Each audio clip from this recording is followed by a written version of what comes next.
네, 여러분 안녕하십니까? Good morning, ladies and gentlemen. Welcome to this event on the publication of Innovative Korea Report organized by the World Bank Group, and the KDI.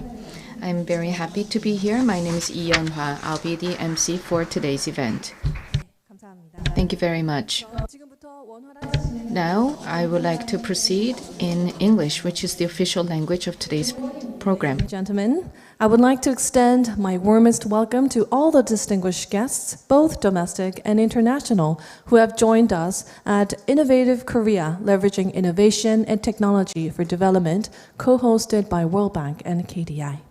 My name is Claudia Yeon-hwa Lee, and it is my true pleasure and honor to be here as your MC. Today's event was organized to commemorate and celebrate the Innovative Korea Report written by World Bank and KDI, and the book will be published within June. So we kindly ask for your continuous support and interest. And we're truly grateful to have a number of participants present here at the venue and also online. And as you can see, today's conference has been prepared under the theme of leveraging innovation and technology for development. We hope that you stay with us until the end and make the most of this valuable opportunity to share insights. Now, without further ado, we would like to begin our opening ceremony, and we're truly honored to have President Dong-cheol Jo of KDI to deliver his opening address. Ladies and gentlemen, please welcome him with a big round of applause.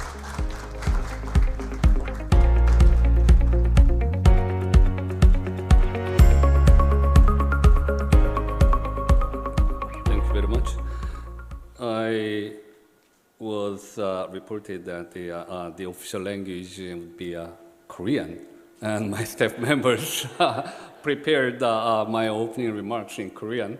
So let me speak in Korean. We have simultaneously? Okay. All right. 안녕하십니까? Good morning, everyone. I am Jo Dong-cheol, President of KDI. I would like to thank the guests from home and abroad for attending the Innovative Korea Report today. And I would like to thank Practice Manager Hun Sahib So of World Bank, Dr. Young Sun Ko of KDI, and Country Director for China, Mongolia, and Korea World Bank, Madam Mara Warwick. And also, I would like to thank Director General of Ministry of Economy and Finance, Kyung-hee Kim, for all your hard work. For the last 60 years, Korea has achieved outstanding economic growth. Most of the developing nations 60 years ago and now remain as developing nations, and advanced nations 60 years ago are mostly an advanced nation, but Korea was able to escape its fate. In economics, economic growth is known to be possible through the combination of capital, labor, technology, and knowledge, but in the reality, it's very difficult to apply these textbook lessons. Investing in education, stabilizing the macroeconomic economy conditions, these are the only things that we can talk about. But Korea is a living example. Instead of talking about abstract concepts like capital, labor, technology, and knowledge, we can talk about what the economic actors did, like the government, companies, and workers, and we can enhance the understanding about the economic growth itself and provide more realistic policy solutions to the developing nations. KDI and the World Bank have conducted co-research to delve into Korea's development experience. We focused on the times after the 1990s, and the result is a report, Innovative Korea, Leveraging Innovation and Technology for Development. It's due out in June. Today, we would like to introduce to you the content of the report and get your insight. I would like to thank the writers of World Bank and KDI for all your hard work. And I hope that there will be further closer cooperation with the World Bank Group with this project. Thank you very much. Thank you, President Cho, for your valuable remarks to launch today's conference, and thank you for opening up today's event with joyful laughters in the beginning. We truly appreciate your dedication and commitment for a better and innovative Korea. Now, to continue the program, we have the pleasure of welcoming Ms. Mara Warwick, Country Director for China, Mongolia, and Korea at the World Bank, who has prepared warm welcoming remarks for all of us. Let's welcome her with a big round of applause.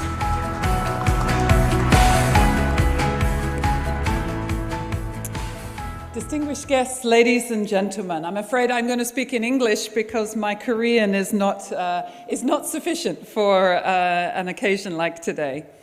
It's my great pleasure to join President Cho in extending a very warm welcome to everyone gathered here today. It's truly an honor to have representatives from several World Bank member countries, officials from the Ministry of Economy and Finance of the Republic of Korea, representatives of our Korean partner institutions, and my colleagues from the World Bank joining us on this very special occasion. Today, we're delighted to launch a flagship report entitled Innovative Korea, Leveraging Innovation and Technology for Development, produced in a collaboration between the Korea Development Institute and the World Bank. So on behalf of the World Bank, I would like to express our deep appreciation to KDI and to the Ministry of Economy and Finance for their partnership. As we've heard several times this week, including in yesterday's most important 60th anniversary of Korea's 5-year economic development plans, the Republic of Korea has emerged as a global leader in innovation and technology and is now the 10th largest economy worldwide. But just 6 decades ago, Korea stood amongst the poorest countries in the world with seemingly bleak prospects. Its remarkable growth journey holds valuable lessons for other countries, and it is the aim of this report to examine the sources of Korea's success, including the policies and reforms that supported its economic transformation. Korea's early focus was to build a foundation for long-term growth, including through the promotion of manufactured exports and investments in infrastructure and human capital. As its economy grew, Korea emphasized productivity growth, including through the adoption of more advanced technology to produce higher value-added manufacturing. In recent decades, Korea has moved to a more market-led economic model and put greater emphasis on the development of small and medium-sized enterprises and technology entrepreneurs.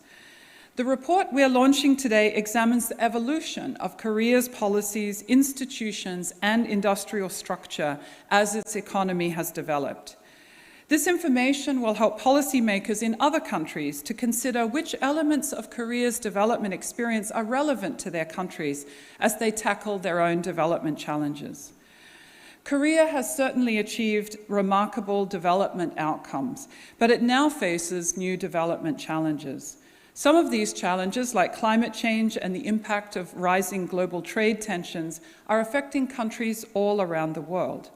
Other challenges, like aging population, are affecting Korea earlier than many other countries, but will affect other countries as well in the future. I'm sure that we will continue to have much to learn from how Korea responds to these new challenges. As President Cho said in his remarks, the best way to address these challenges and also to take advantage of opportunities is with a collaborative approach. So I'm very happy that the World Bank has Korean partners like KDI who can help us to better understand the Korean experience and to facilitate transfer of that knowledge to other countries. So once again, I extend my heartfelt welcome to all of you today. I hope today's discussion will inspire new ideas, foster cooperation, and contribute to the collective pursuit of sustainable and inclusive development. Thank you very much. Thank you for your welcoming remarks. So we truly appreciate your recognition of Korea's wonderful development history and our strong partnership. Last but not least, we have a congratulatory speech from Ms. Kyung-hee Kim, Director General for Development Finance Bureau at the Ministry of Economy and Finance. Ladies and gentlemen, let's welcome her with a big round of applause.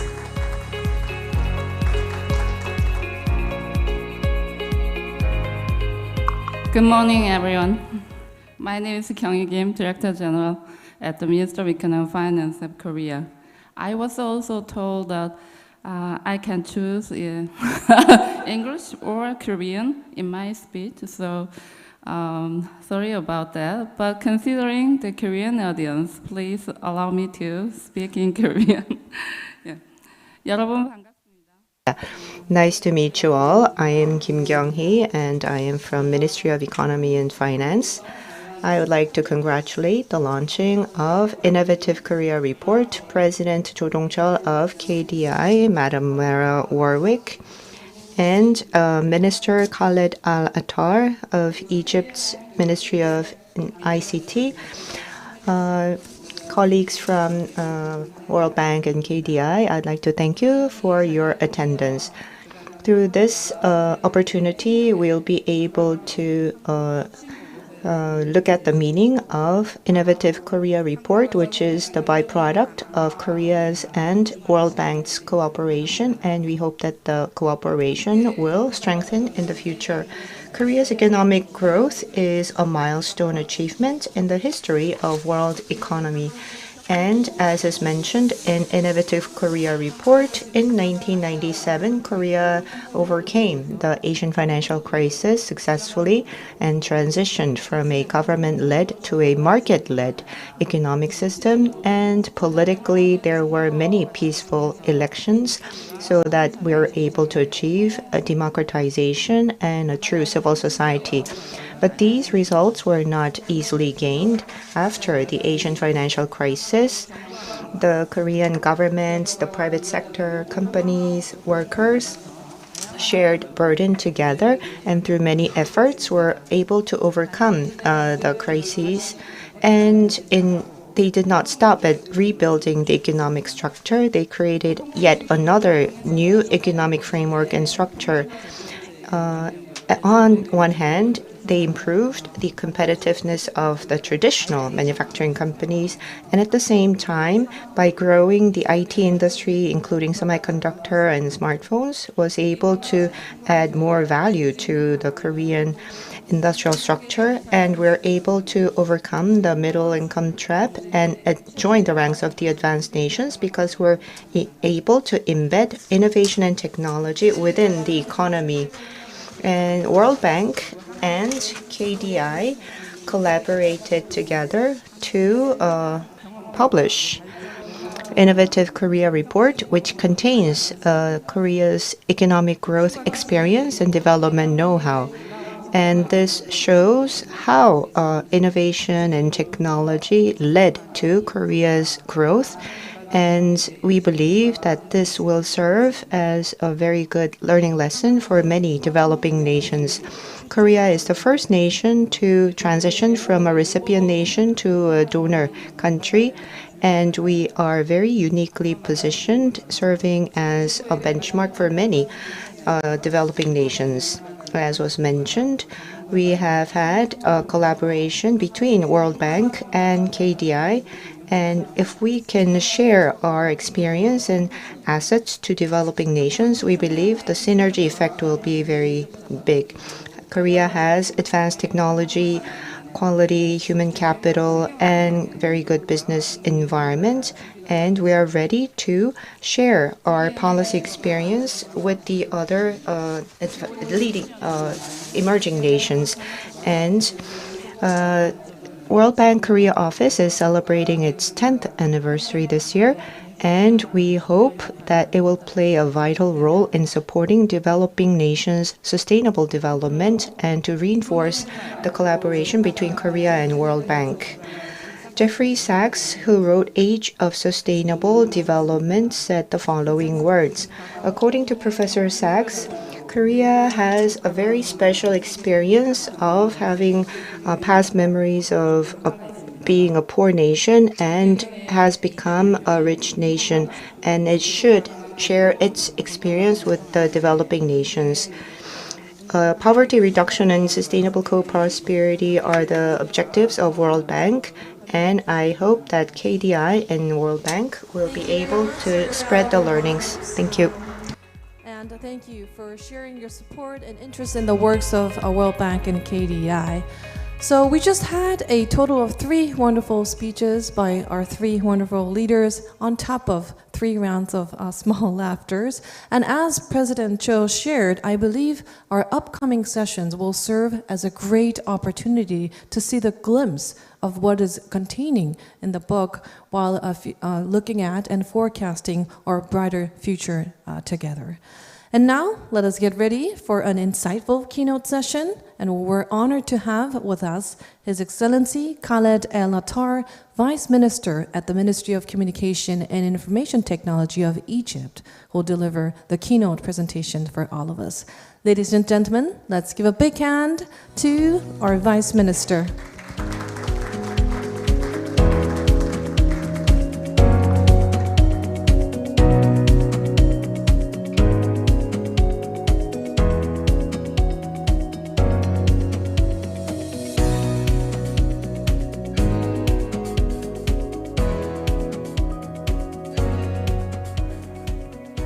Good morning.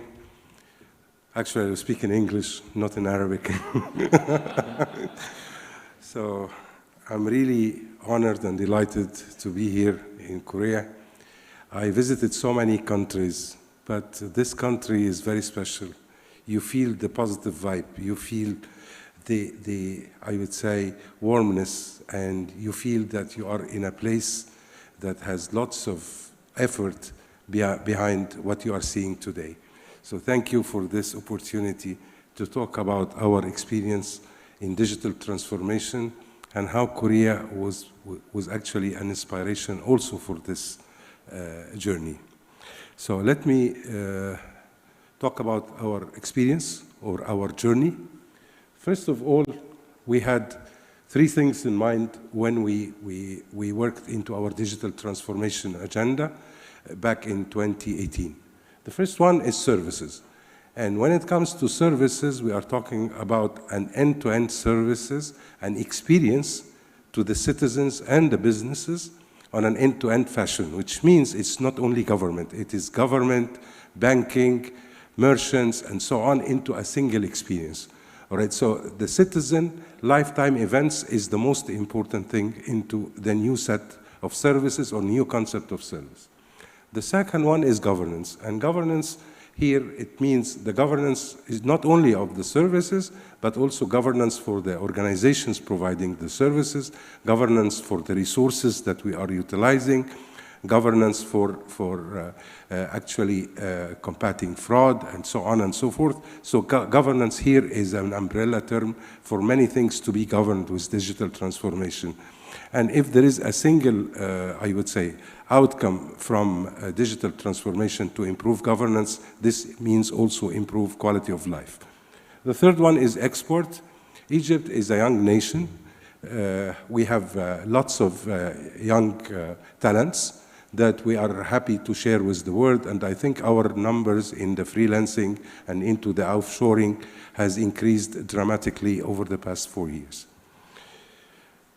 So basically, in order to do that, we talked about services, we talked about the empowered government agencies, because we believe that there is no single organization that can do it all, even if it is Ministry of Communication, if it is the technologist, but the business problem remains with the agencies. So we have to empower the agencies in all possible fronts in order to achieve their results and in order to move more and more to more collaborative and interactive government.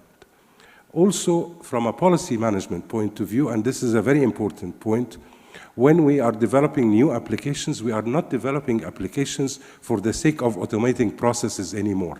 This is actually on the past.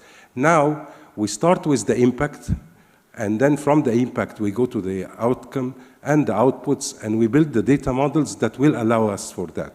Will allow that the computer system is like a control board that tells us where are we from our measures, where are you from our KPIs, and so on. So instead of taking the processes data and try to repurpose it for the sake of analytics, we decided to take the other view, that we build the data that is required for our analytics, and then we build the applications around it.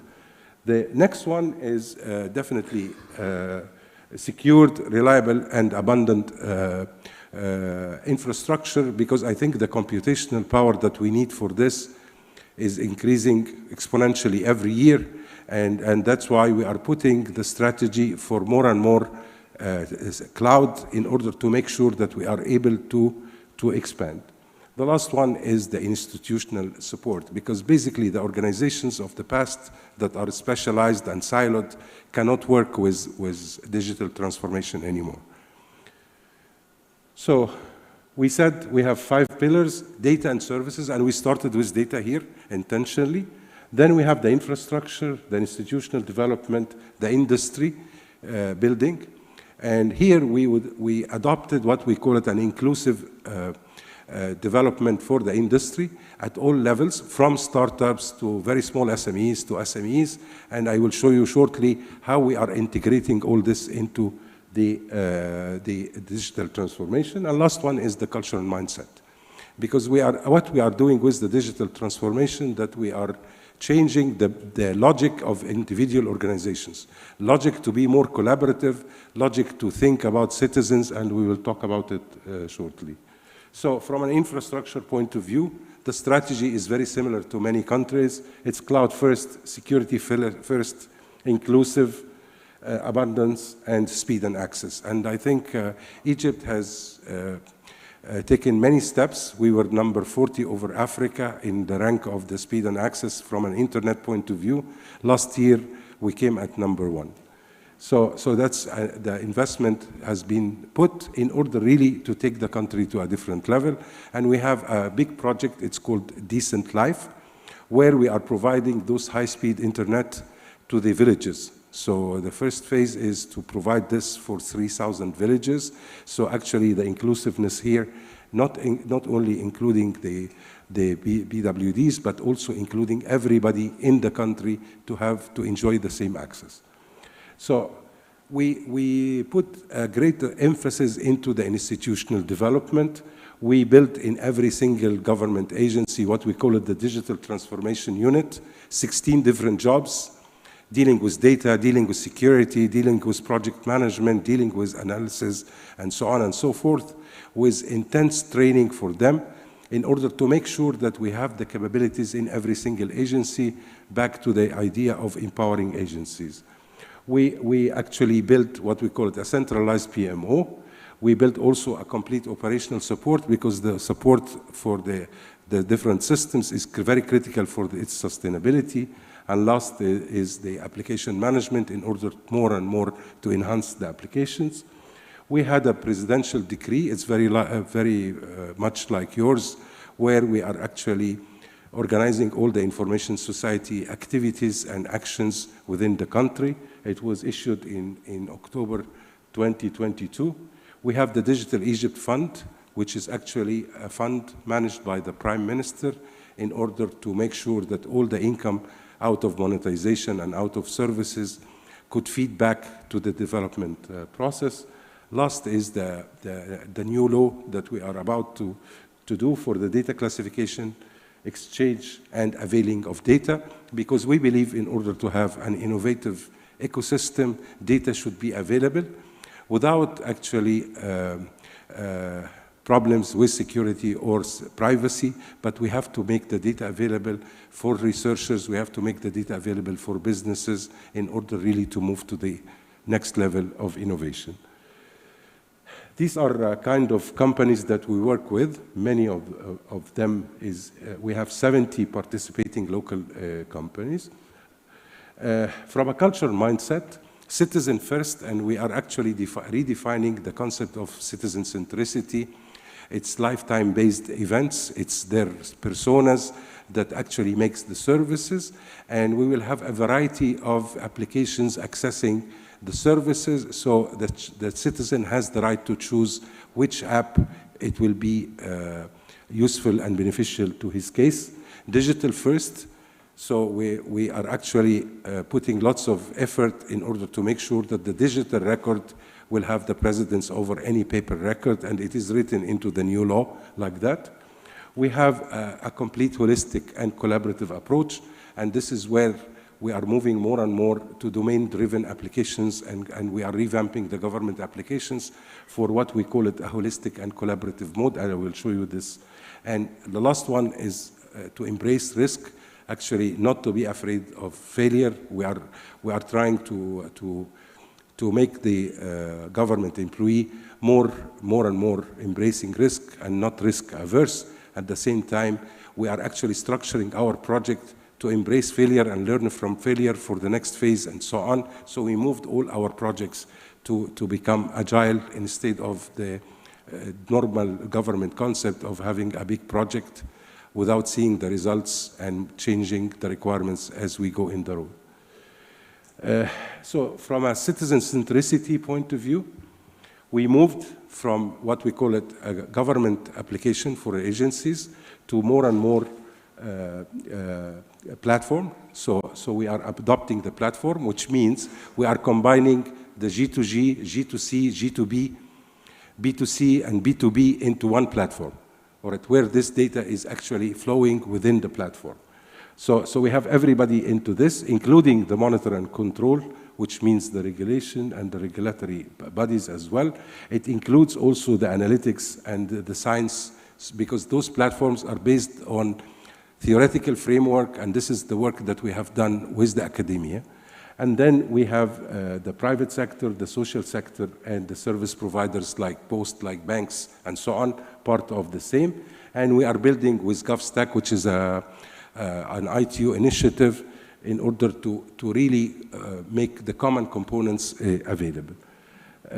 So we are focusing on three things, and the Land 360, and yesterday I had the pleasure of visiting a number of Korean organizations. They are adopting the same, and actually this is one of our inspiration into build the land and building management and unit management as well into one coherent system for everybody, not only for government, but also for, as we said, private sector and all the service providers around the real estate. Then we have the Citizen 360, which is very beneficial into the social support, because we can not only understand the current situation, but we can monitor the impact of the social programs into the different individuals, on the individual level and the family level and also the community level. We are doing lots of community development as we go, and we would like to have lots of comparative analytics on how the different development aspects affect the citizen life. And the last one is the Companies 360 for economic development as well. And this is basically the high-level strategy for us. So we divided our platforms into 7 main platforms. The data platform, which has the data on the different domains. Then we have the digital services platform. Then we have the payment, so all the electronic payment is somehow in and out are controlled by the same platform. Then we have the modern employee, so we are trying to streamline all the activities of the different employees. Then we have the GIS national level, and we built the base map for Egypt, and we are starting putting layers and layers into this, and we make it available not only for the government, but also for the private sector. Then we have the state revenue management, and the last one is the content, because you know Egypt has lots of content from actually cultural contents and touristic contents or ancient contents and so on. So we are putting this into one platform with AI in place for an Arabic search engine that works for that. Then if we take the second one, we started putting the domains. So we have the domain for digital health. We have the domain for social equity, companies, and so on. We have 16 domains. Yesterday I learned that Korea has 21 domains. So we are actually working with them in really streamlining. Because if we build this, we came to a business architecture that suits public sector anywhere, any place. And this is actually a good collaboration that we can ask the World Bank, as we know them and we know that they are helping other countries. If we are able to standardize this and we allow for different mutation, this will be a great achievement for globally. These are kind of the common components from digital identity, biometric database, account management, and this is actually a good thing to tell that every single citizen now in Egypt who is getting any social protection or social support will have a post office financial account, which means we will have a massive financial inclusion for over 20 million families. As part of our exercise, we will start with the pilot in Port Said, which is in actually a couple of weeks to start distributing the cards and opening the accounts. We have other related to personalization, and this is an AI-driven in order really to start providing what we call it cognitive service based on the needs of the citizen. Then, this is the lifetime-based event. This is the government lab for the platform. All right, so we are moving everything to open source. We are moving everything to microservices, domain-driven design. We are actually making the solution or the applications cloud-ready, hybrid cloud-ready, with the proper data residency in the country. And we are actually streamlining all our data sets from standardized the metadata and standardize also the different identification for the different items. And then we are opening what we call it the Government Innovation Lab. It's a German-Egyptian collaboration whereby we have the SMEs and the startups working with government employees and working with technology providers in order to build super apps by the startups and by the SMEs with their business model in order to actually provide the society with different applications where we are opening up our APIs so they can use it. But our idea is it's their business and we are trying to help them, and government services will be somehow part of the solution, not the whole solution. We have 4 sections into the lab. The first one is to learn innovation management and to learn how they can innovate. The second one is to learn centricity. Then we have a technology garage, which allow access to the different technologies from different vendors. And then we have the data garage. And then they can come up with an app or a number of apps. We can put them on the stores, and they are able to be consumed by the different Egyptian citizens. So this is the last one is the GovTech Lab, which is actually where we will have also collaboration on individual business problems. We have the AI Center. It was opened 2 years ago, and we are actually hosting government employees. We are hosting policy makers, and we are hosting technologists in order to sit together and work on individual problems. It also, we are building a social network for the startups, and we are connecting this social network with other networks in other countries. And then we have the operational excellency in order really to start putting operational management into the government. And we have definitely the policy lab, the security, the emerging technologies like blockchain and IoT. Then we are working on a green ICT, and I have the honor to work with the Swiss government into the e-waste project. We have the digital skills. And basically, let me tell you, we are training every year around 200,000 graduates in order to move them to this. Last is the institutional arrangements, and I'm actually here to invite you to an event in Sharm el-Sheikh in November, where we will have the CIOs of the world talking about the different institutional arrangements. Thank you so much, and I hope that I give you... Thank you, Your Excellency, for your informative and detailed presentations focusing on services, government, and export segment, and also sharing of the ongoing progress and initiatives adopted in Egypt. And yes, indeed, I agree that our country is full of warmth and vibrancy. Now, we would like to take a short coffee break to prepare for the main session and panel discussion. Please use this time to rest and get ready for the upcoming sessions. Please enjoy and be back by 10:20. Thank you.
Welcome back, everyone, and I hope you enjoyed your precious break.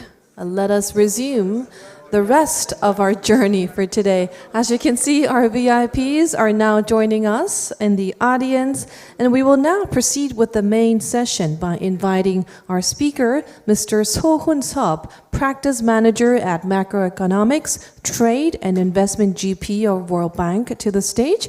Ladies and gentlemen, let's give him a warm round of applause.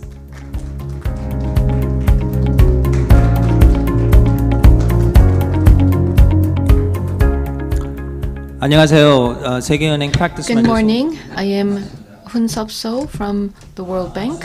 By thanking President of KDI, Cho Dong-chul, Director General Kim Kyung-hee, Country Director Mara Warwick, and distinguished Vice Minister Mr. Attar, and of course distinguished guests and participants. Very pleased to be here in today's launch of the Innovative Korea Report. So let me start off by just sharing some basic facts about the report. Give me 1 second here. But you've heard about the report so far in this week in several occasions. This report is focused on Korea's escape from the so-called middle income trap. This is of an enormous interest to many of our clients at the World Bank. How did Korea transition not only from low to middle income, but went on to transition to high-income economy, in particular by leveraging innovation and technology. In terms of the scope, we focus on, especially from the 1990s on, in the 1990s is when Korea transitioned to high economy according to the threshold for high economy of the World Bank. And we do two types of analysis, both on the economic analysis, but also on the policy analysis. So in some sense, the what and the how. Our audience is policymakers, academics, development partners in developing countries, and of course you heard this is a partnership between the World Bank and KDI, Korea Development Institute.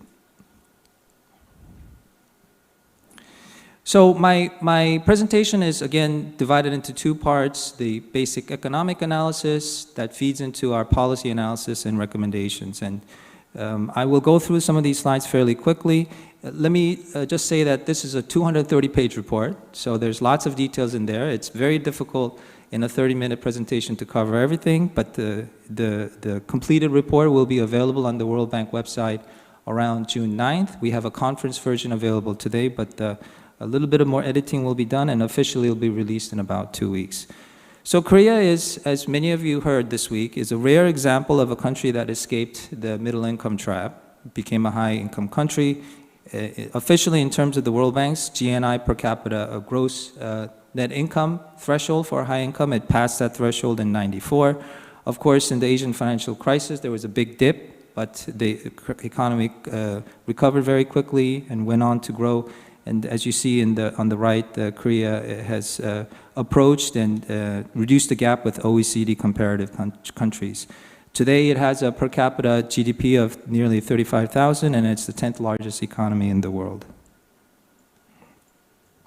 I think some of you may have seen this yesterday as well.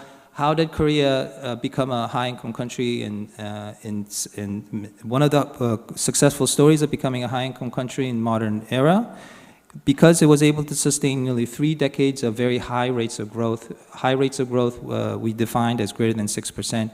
In comparison, the median of very high rapid growth periods in other countries is about 9 years. So basically, Korea was able to have 3 times as long of sustained high rapid growth in order to become first the middle and a high-income country. And as a result, Korea's per capita income rose from the 74th percentile in 1960 to the 20th percentile in 2019. Now, if you look at the contribution of growth, both in terms of employment, physical capital, and productivity measured by total factor productivity, what you will find is that Korea benefited not just from investment, but also productivity improvements. Both were important. After the Asian financial crisis, the share from productivity to growth became much more important compared to inputs, investments. And subsequently, the decline in productivity growth, if you look at the Korea, in the figure, the Korea is on the left, Growth has declined because of the decline in overall contributions from productivity growth. Now, Korea has been very successful in terms of sustaining high rates of investments, nearly 40%. This is quite unusual, especially by achieving it in a fiscally sustainable way. And I know in my discussions with some of the countries that I've talked to, including from Egypt, they're very interested in learning about this. But as the level of capital stock you see on the right is a measurement of the level of capital stock. The green line is Korea over the years. You can see that it's approached the OECD level, which is the dark blue dots. As the capital stock became larger and larger, higher and higher, the contribution from the additional investments in capital became lower and lower. So you can see that if you come to Korea, you see how good the infrastructure is in Seoul, but also outside of Seoul. And you can imagine, making more investments, one more unit of investments at this point doesn't have quite the impact it used to have. Yeah? So that explains the declining contribution of capital to growth since the 1990s. As many of you know, again, Korea has been very good at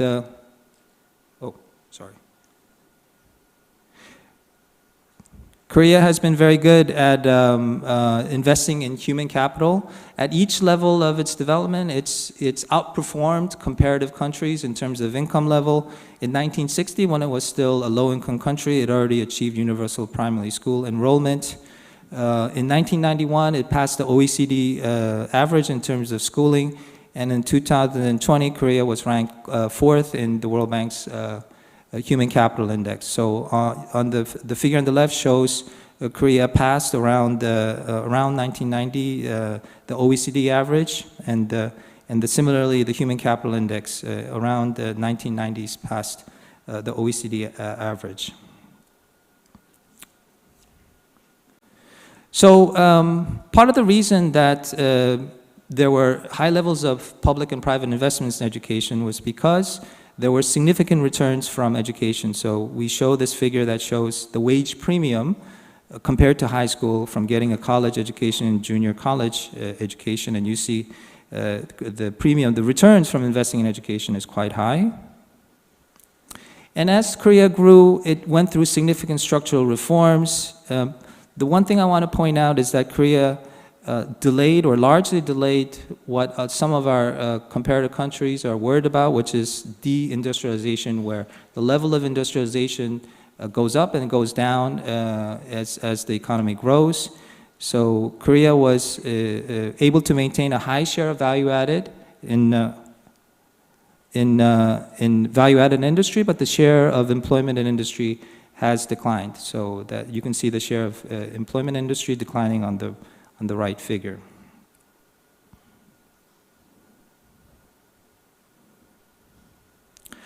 So up to the 1980s, a lot of the contribution to labor productivity growth was from what we call structural transformation, which is what we described in the previous chart, where the share of agriculture declined and the share of industry and services increased. But since the 1990s, actually, the contribution within sector productivity growth, primarily in the manufacturing sector, became dominant.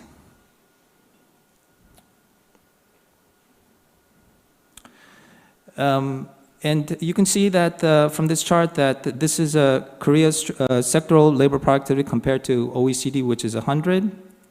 You see the manufacturing has rapidly increased. It reached 75% of OECD average in 2000. By 2018, it surpassed the OECD average. However, services lags manufacturing, and it lags the OECD comparison countries and also the US level. It's only at 30 to 40% productivity level of the US at this point. So we also looked at, this is based on enterprise data, firm level data, same story. There was a very high level of productivity growth up to the 1990s, and there's been a decline, and in fact, we estimate that it's gone to virtually zero in recent years, and that explains the slowdown in growth. And what's particular about Korea is that a large part of this slowdown is because there's been a global trade slowdown since the global financial crisis, and Korea's productivity growth is very much associated with export growth, as you can see in this chart, which shows TFP growth and export growth moving in conjunction. So that explains to a large part the decline in productivity growth. And I think many of you know that Korea is known for growing by manufacturing exports. The figure on the left shows since the mid-1990s, there's been a big increase in exports and imports as a share of GDP. There's been also a big increase in ODI at this similar period. You saw a pickup in FDI as a result of Asian financial crisis, but it's been stagnant since then. So ODI explains to a large extent how Korea was able to invest abroad in manufacturing facilities and participated in the global value chain, especially by investing in China. And these are some measurements of how Korea managed to integrate itself to the global value chain. In terms of foreign contents, you see from the mid-1990s, a very strong pickup in the foreign content of exports. The figure on the right shows that the complexity of exports has increased, and this shows that Korea was, it reflects the fact that Korea has been very much integrated into the electronics industry, more complex electronics industries which are amenable to global value chain participation.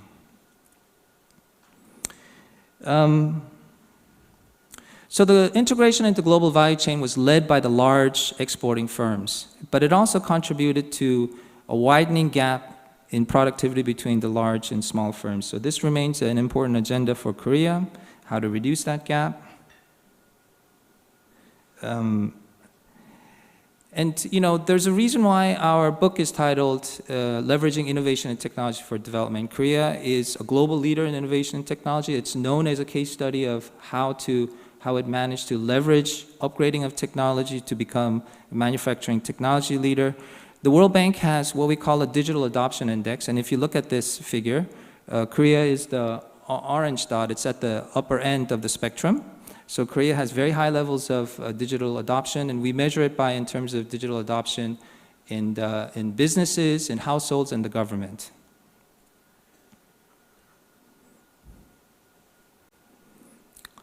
And this is also reflected on the left figure, which shows the share of high-tech, medium-tech, low-tech. You can see the green line has been steadily increasing over time.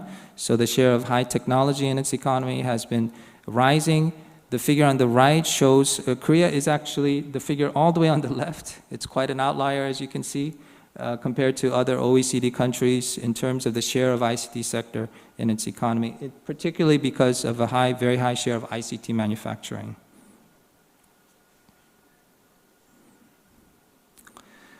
However, there's a significant technology gap between the large and small firms, and adoption rates vary quite significantly across different types of technology. This is a survey conducted by colleagues in the World Bank, and you can see at the top, Korea is at the top. So the top 20% of its firms are in the region where there's frontier technology, so that's good, but you see the big gap between the average firm and the top 20% firm. Mind you, this gap exists in all countries, but it is a fairly large gap in Korea.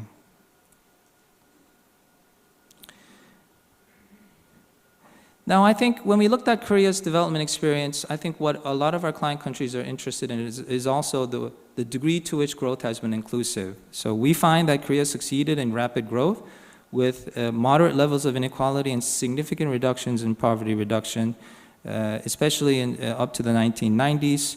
Korea took, interestingly, a growth first, redistribute later kind of approach where they focused on especially growth and expansion of access to education as a poverty reduction policy.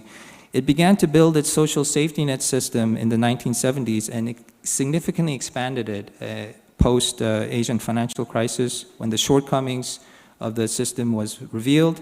And the figure on the right shows the Gini coefficient. You can see the gap between Gini based on market income and disposable income increasing, showing the difference is due to this expansion of the social safety net. I think that's sort of the frontier issue now for Korea and the global community, and in fact an important agenda for the World Bank, is transitioning to a green sustainable development. The one thing to note is, as Korea became a high-income economy, social concerns for environment, pollution, quality of life became more important.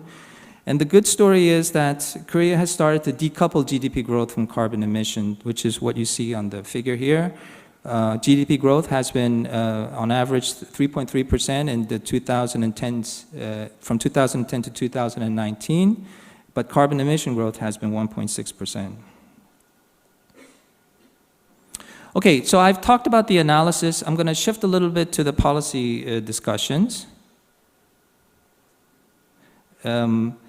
We start the policy discussions by talking about the political economy of reform. So our big contention, which you heard over the week, is that there's been a fundamental transformation of Korea's growth paradigm.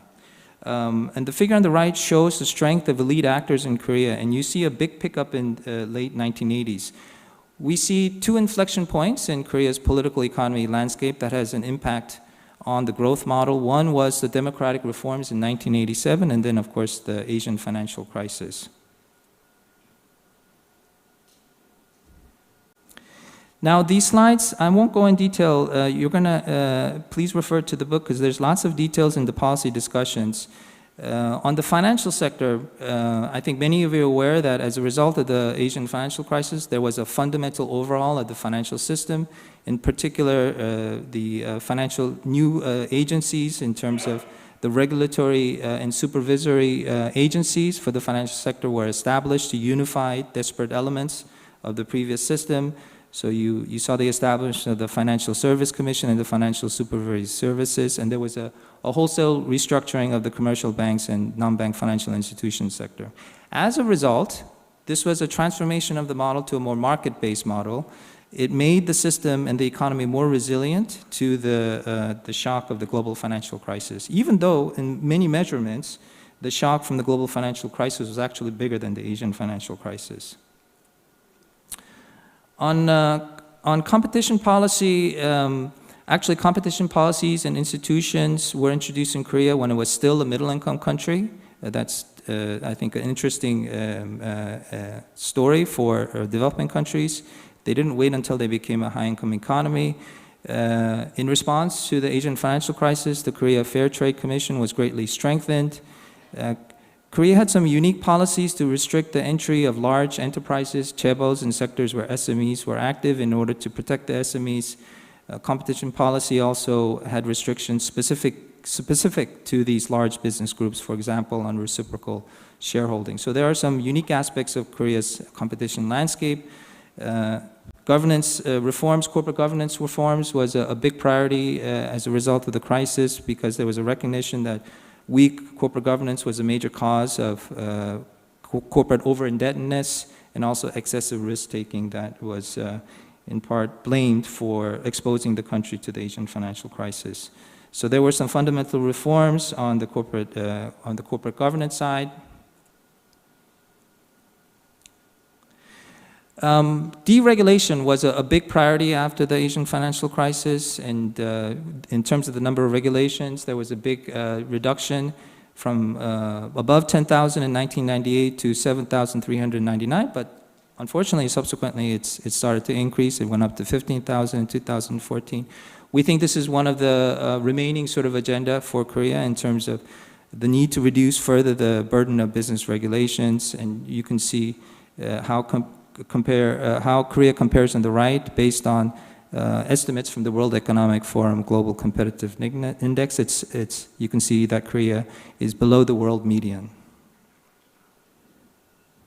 So let me just say on this point, so our report, we try to be balanced, and there are, I think, lessons learned from both what Korea did very well and then what Korea can do better going forward.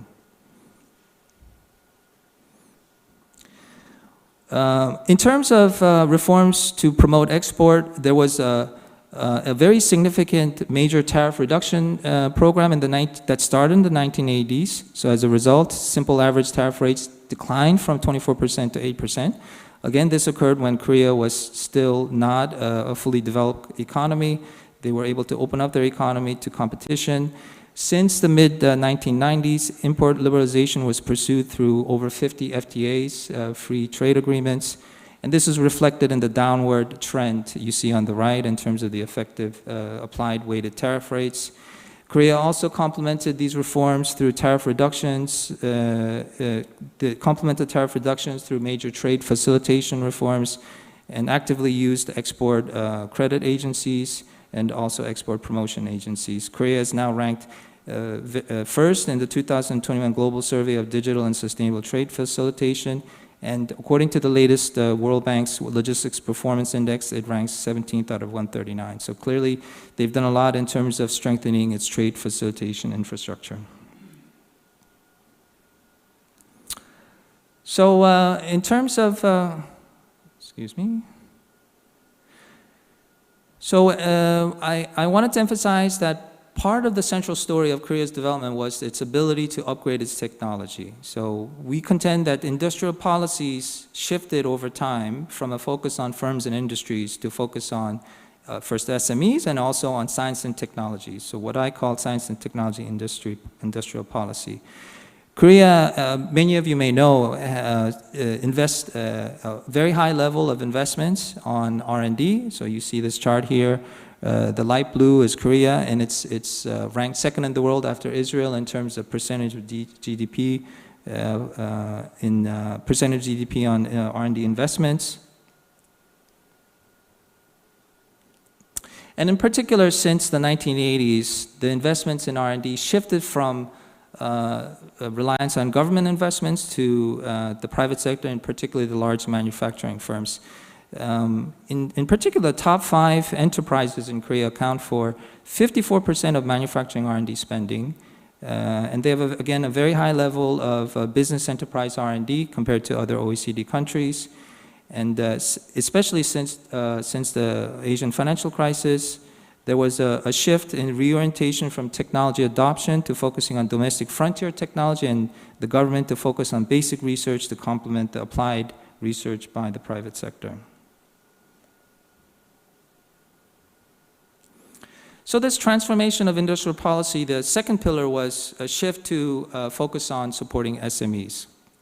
So again, since the Asian financial crisis, government support for business innovation was largely reoriented from large firms to SMEs, which became the largest beneficiary of public support for innovation. By 2018, only 11% of public policy support for enterprises were allocated to large firms, 60%, nearly 60% to micro and small and medium enterprises.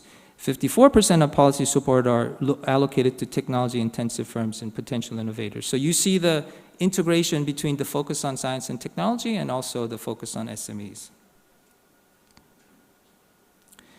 In the report, we particularly highlight the shift to the focus on SMEs was also complemented and integrated into a shift, since especially the 1990s, to promotion of technology entrepreneurship. Venture firms, venture capital, and strengthening of the entrepreneurial ecosystem. So Korea started to introduce more subsidies and tax exemptions to venture capital companies. They liberalized relevant regulations. In 1996, COSTAC, which is modeled on NASDAQ in the US, a stock market focused on technology-oriented business, was introduced. In 2005, KVIC, the Korea Venture Investment Corporation, which is a fund of funds, a government fund of funds for venture capital, was established in 2005. So very active focus on supporting entrepreneurship, and as a result, you saw a significant increase in venture capital investments, and there was a venture boom in the early to mid-2000s that produced this first generation of technology-based venture firms, which are now among the largest firms in Korea in terms of market cap. So in terms of the reforms to education and skills, I'd like to highlight 4 reforms. Korea was very good at integrating national economic planning and human capital development planning, so they were closely coordinated. 2, there was a sequential expansion of primary education, secondary, and tertiary education. I think we heard from Dr. Go's presentation yesterday how this was important for inclusive growth by focusing first on primary education to provide access to everybody, basically, to the fundamental education, and then later on focused on tertiary education. Academic education reforms focused on strengthening STEM education, science and technology, engineering, mathematics, and also R&D, building the capacity of R&D in the economy. And there was an effort to integrate academic tracks with vocational and technical track. So you see the sequential increase in the enrollment rate on the left from primary, secondary to tertiary. And on the right, you see that Korea has very high levels of tertiary graduates in the STEM fields.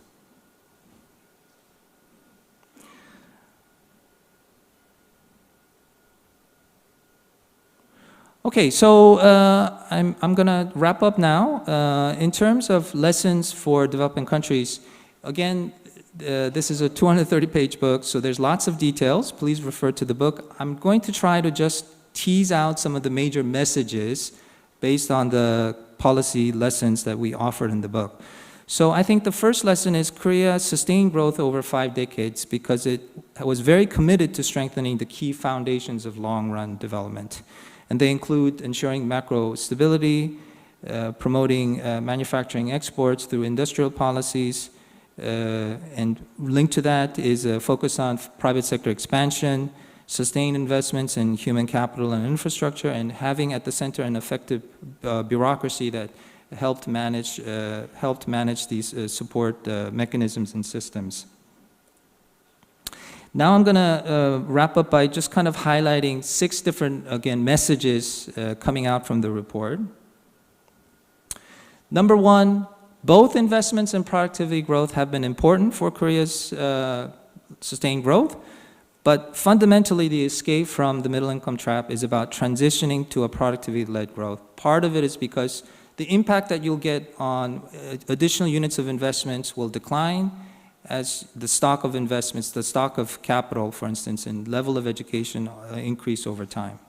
So it's important to understand how you need to transition from an input-based growth to a more productivity-based growth as you approach the frontier of becoming a high economy. So that's number 1 message.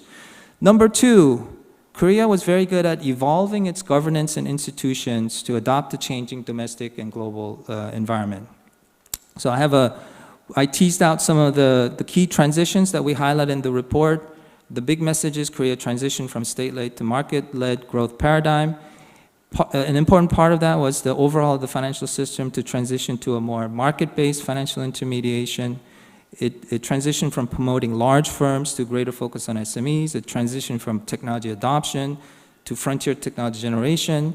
It transitioned from targeted industrial policies to promotion of market competition and innovation and technology, and it transitioned to a more market and demand-oriented approach to training from the previous more of a government-led and supply-oriented approach. So that's number 2 message. Number 3, throughout all these changes, what remained constant was the focus on promoting private enterprises. So Korea's growth was led by large exporting firms, but there has been a significant expansion of MSME financing and support programs. Promotion of high technology R&D and technology startups was always central to promote firm entry, bringing in new innovations. And then I think Korea recognized the importance of supporting both large, medium, and small firms, but the emphasis changed over time again from large to smaller firms. 4, the 4 key messages, Korea knew how to ride the technology waves. Again, this theme about innovation and technology. It focused on technology upgrading and building domestic capacity for science and technology. It supported energy R&D and digitalization of SMEs. The share of support, government policy support for enterprises focused on digitalization is quite high. It directly invested in research initially through setting up these government research institutes, and over time shifted to more of a greater reliance on private sector R&D. It supported S&T education in high school and tertiary levels, and it had the foresight to start investing in expanding and strengthening its ICT infrastructure and digital government. As a result, today, in international comparisons, they're among essentially the top 3 or 5 countries in the world. 5, institutions were able to evolve because there was social cohesion and consensus building. So there was, as I mentioned, there was a relatively inclusive growth that generated jobs, and also a focus on expanding access to education that allowed people to access those jobs. There was major land redistribution reforms in the very beginning of its development that provided the basis for inclusive growth, because at the time, land was the main asset in the economy. And then after the AFC, there's a nice example of a tripartite committee of businesses, labor unions, and government that came together to basically negotiate how to reach a consensus on difficult labor market reforms, because this was needed. And so this is another form of consensus building and reformulating the social contract. Post-AFC, social safety net was also significantly expanded that, again, brought in more inclusivity to the growth model. Last measure 6, developing and developed countries, we think can learn from Korea's current challenges. And you heard some of these challenges, I think, over the last few days. I have a list here. It includes the need to focus on greater business deregulation, improving the business climate, streamlining and prioritizing enterprise support policies. I mentioned the service sector is not as competitive as the manufacturing sector, and the gap, reducing the need to reduce the gap between the large and small firms. Korea's society is rapidly aging and facing declining population, and the overall economic challenge of low productivity growth, and then the global challenge of transitioning to a more sustainable green growth. So it's a long list, but I would venture to say that given the track record we've seen of Korea, I feel very positive and confident that Korea is in a good place to find solutions to the latest challenges, and I hope that going forward, not only can the World Bank work with KDI and Korean partners to come up with new solutions based on lessons learned from past development experience of Korea, but also what Korea is doing today to find, again, development solutions to the latest domestic and also global challenges. So I look forward to that partnership going forward. Thank you very much. Thank you, Mr. So, for your great presentation. What a wonderful summary of the report, and thank you for your amazing conclusion as well. Ladies and gentlemen, we're going to now proceed with our next scheduled panel discussion. Please allow me to invite the moderator, speakers, and panels up on the stage. Yes, so dear all participants of the panel, please proceed to the stage. I believe it is discussions among experts where we find unexpected wisdom and insights the most, and in that regard, I can't wait to listen to their discussions. And the session will be moderated by Mr. Anwar Aridi, Senior Private Sector Specialist at the Finance, Competitiveness, and Innovation Global Practice of the East Asia and Pacific Unit of the World Bank. Ladies and gentlemen, please give... Mr. So, would you please proceed to the stage? We want to include you as our panelists as well. Yes, ladies and gentlemen, please give a warm round of applause to the panel as I hand over the microphone over to Mr. Aridi, our moderator. Good morning, everyone. Very happy to be here. Today is the culmination of a few years of work. It's been an honor to work on this exciting project. It's been a long learning experience, working with excellent researchers from the World Bank, from Korean institutions, from KDI, STEPI, and others. Many of you are in the room, so it's a great honor to be here with you. And thank you, Hoon, for the very informative presentation. It's a challenge to talk about a big book in 30 minutes and go through slides. So today we have 1 more hour to talk and discuss with our distinguished panelists from our Korean partner institutions, from KDI as well as Seongsong University, as well as our counterparts from the Philippines and Indonesia and World Bank Management. So I'll introduce the panelists as we go through the questions. So first, let me start with our co-author, Dr. Ko from KDI, Senior Vice President and Chief Research Officer with very long experience, about 30 years of experience working on the Korean economy and trying to document Korea's success story. I wanted to talk about the contribution of big private manufacturing firms to Korea's success story. We know that big part of this success has been due to these companies. These companies have been privately owned, received a lot of support from the public sector, but throughout that journey have been always privately owned. This is in contrast to many of the countries where we work in East Asia, as well as other middle-income countries where we operate, where the state-owned enterprises play a big and sizable role. So can you please talk us through this complicated relationship between the public sector and private entrepreneurship in Korea, and how it managed to produce global leaders like Samsung, LG, and other companies? Thank you, Anwar.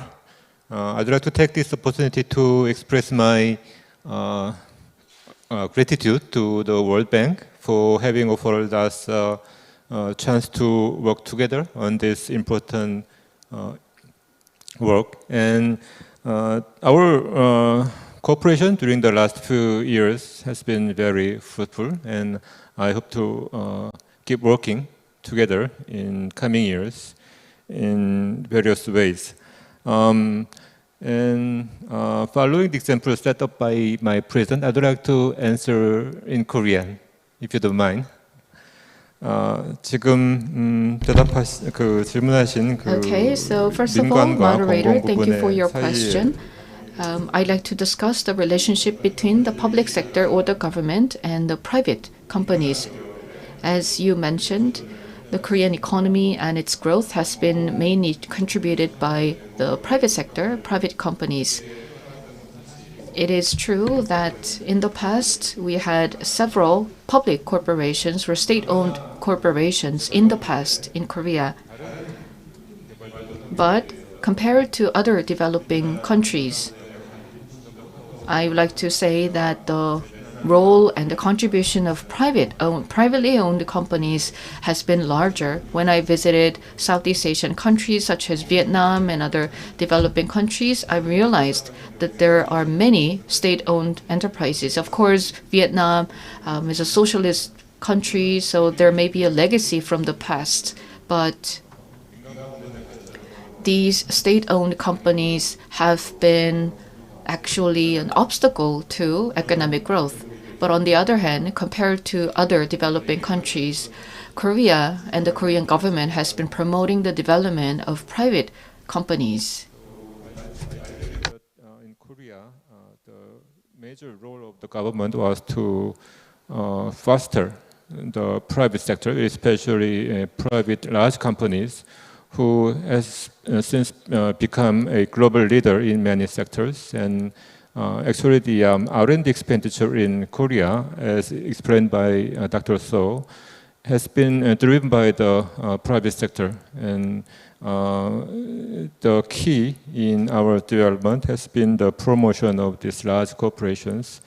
And compared to the many developing countries, public sector in Korea has been limited in key sectors, especially in providing the infrastructure services. So I believe this has a very important implication for many developing countries these days.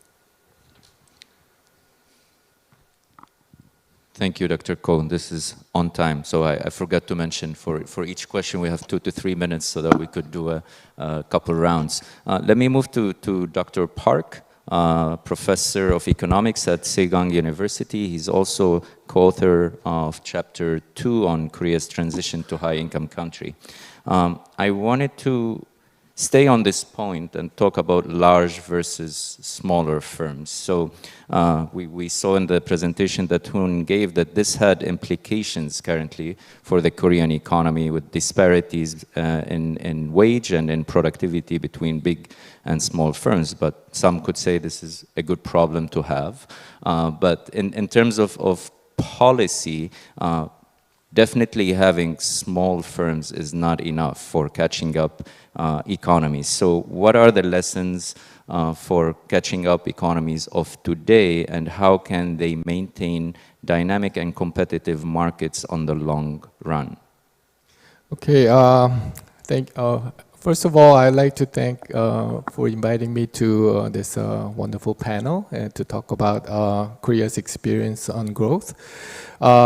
In responding to your question about large enterprises, development of large enterprises in Korea, we have to talk about export promotion policy in the past. I think it has relations with development of the large enterprises. I think the export promotion policy in Korea was very critical for rapid economic growth in Korea. For most of the developing economies, tapping into export market is very essential and a very useful tool for growing. First of all, you can tap into this export market. It's because you can utilize huge purchasing power of the world, and you're not limited to the domestic market size. For the firms, when you access these export markets, you face fierce price and quality competition.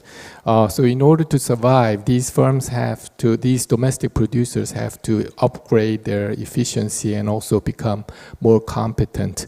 Export promotion policy in Korea, in specific, strongly rewarded and supported firms who had good export performances.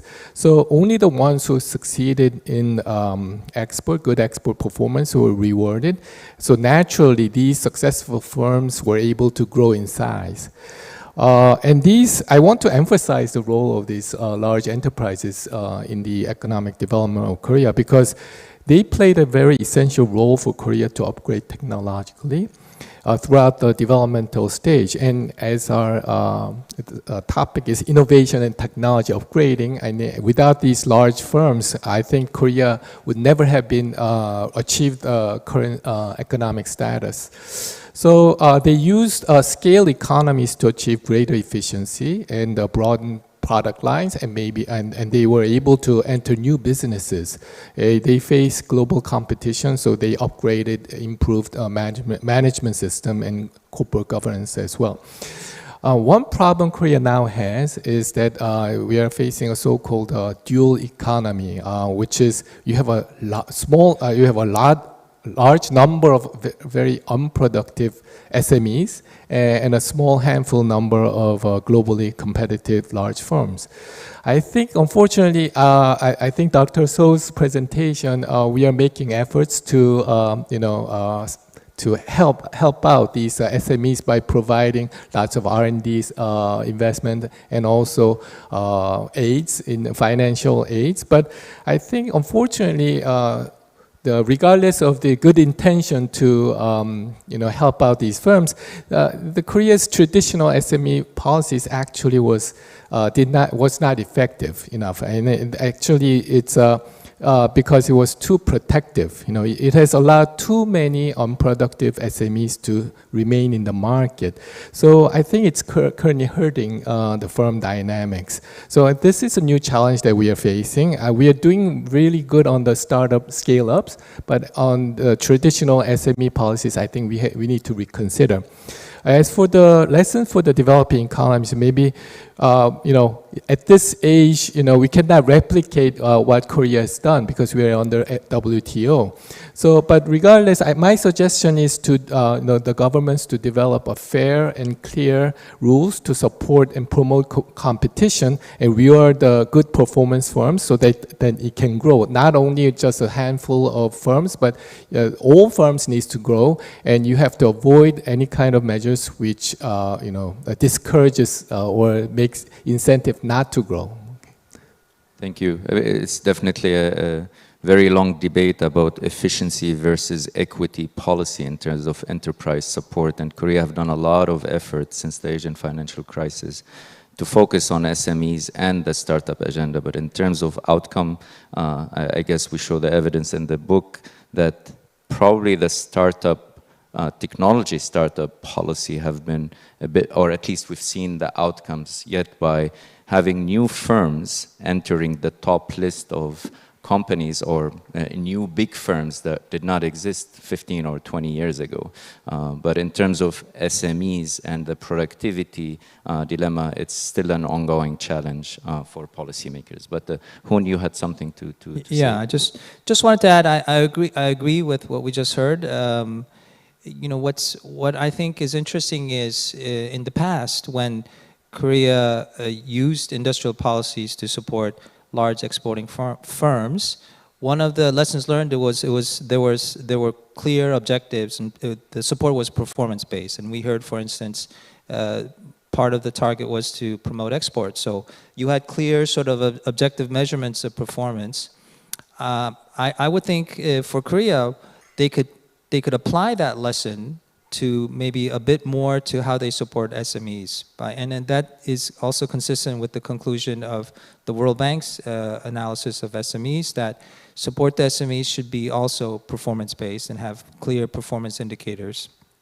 And sunset clauses, for instance, so that you don't have firms who are not performing continue to have access to government support despite the underperformance. So, I mean, the positive of Korea's experience on SMEs is it led to actually a substantial expansion of access to financing for SMEs, and that's an issue that a lot of our developing countries struggle with. But I think that would be the next step in terms of improving policy support for SMEs. That would complement efforts to improve the investment environment and market competition. Thank you. Let me switch gears and move to our counterpart, Mr. Dudi Hidayat, Director of Policy Formulation for Research, Technology and Innovation at Indonesia's BRIN, which is the National Research and Innovation Agency. So big part of Korea's policy success has been an STI policy focused, which is more demand focused on building capabilities of the industry and firms. And we know that your organization has been recently restructured and given exactly that task of building the capabilities of the private sector, improving competitiveness of firms. So maybe if you can walk us through some of these initiatives and the policies the agency has been looking into. Thank you, Anwar. First of all, I would like to thank the World Bank for inviting me to participate in these discussions. And secondly, I would like also to congratulate the authors, Professor So, and the team who has produced this very important report, I think. Learning from Korean experiences actually has been done also by our former Minister of Research and Technology in the 90s, I think. Maybe some of you know Professor Dr. Habibie, the third President of the Republic of Indonesia and the former Minister of Research and Technology. Once in early 90s, I think, he stated that in our effort to develop technology, we learn from Korean experiences. So he set up a strategy to start at the end and end at the beginning, which means that start with producing products together with the companies from abroad who are able to produce the product, and then gradually learning to master the technology, and at the end to do research and development. So basically we learn from Korea. And Habibie at the time applied this strategy into the state-owned companies. There are 10 state-owned companies under his coordination, ranging from company producing shipbuilding, and also the companies making airplane at the time. So at the time, de facto, according to one of the economic professor from Australia, if I'm not mistaken, Professor Halhill, he stated that de facto, the Minister of Industry in Indonesia is Habibie, because he's the one who tried to improve the technological capability of industry. But unfortunately, his attempt was brought into disarray because of the Asian financial crisis. And I think since then, the industrial policy is disconnected from science and technology policy. Therefore, industry are left to their own to develop their technological capability. And the research and technology organizations are busy with producing papers, although some producing patents, but are not really designed to support industries. Now, in 2021, government has decided to integrate all government research organizations into one single organization. That is the National Research and Innovation Agency. And one of the mission is to support industry. But at the level of policy, there is still disconnection between science technology policy and industrial policy. So what BRIN can do since 2 years ago is by first, we have to increase our human resources. We have also to increase our research infrastructure, and also we do reform our doing of business, doing of research, in order that we are more able to serve industry. And one of the major policy is the chairman of BRIN has decided to open our research capacity, our research infrastructure to industry. So that is one major policy at the time from BRIN to support industry. In Indonesia, we are the only research organization. All researchers from various fields of research are in our organizations, and all research infrastructures are managed by us. So we manage these human resources and research infrastructure in a way that industry can easily access. If the industry needs some technical solution or they are doing innovation and need some support, then they can utilize our research, our human resources and our research infrastructures. I think that's the only way at the time BRIN's attempt to support industry.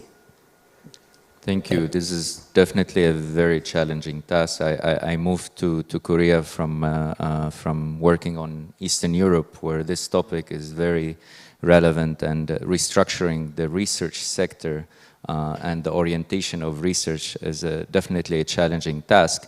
Korea got it right from the beginning by designing these policies from the beginning with one purpose, which is building capabilities of the private sector. And of course, this evolved over time, and now the orientation is more towards basic research and doing frontier science. It has its own challenging as well, but it's a very good lesson for the countries where we work.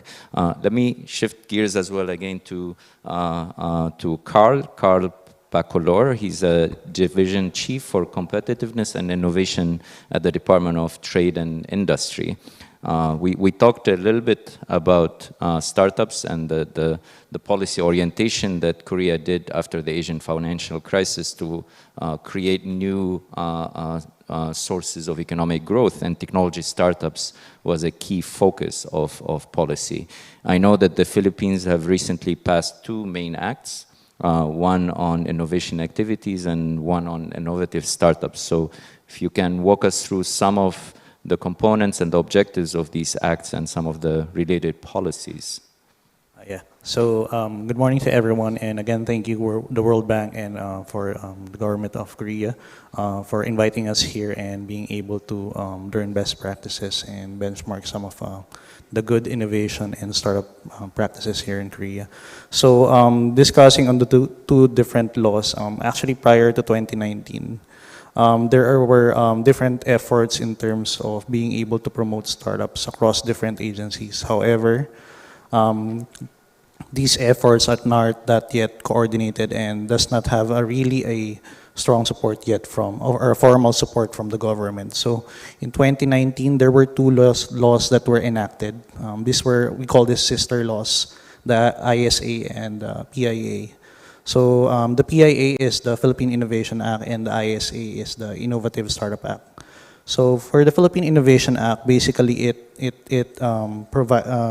takes innovation being at the center of all the development policies right now in the Philippines. Our main goal is really to have a more coordinated and harmonized whole of government approach in terms of being able to implement different innovation policies for the Philippines. It also enables us to have strategic plans and directions to align our objectives as to how we will be able to, again, as mentioned, commercialize research and development outputs and translate them into really tangible products to to be used by the global markets.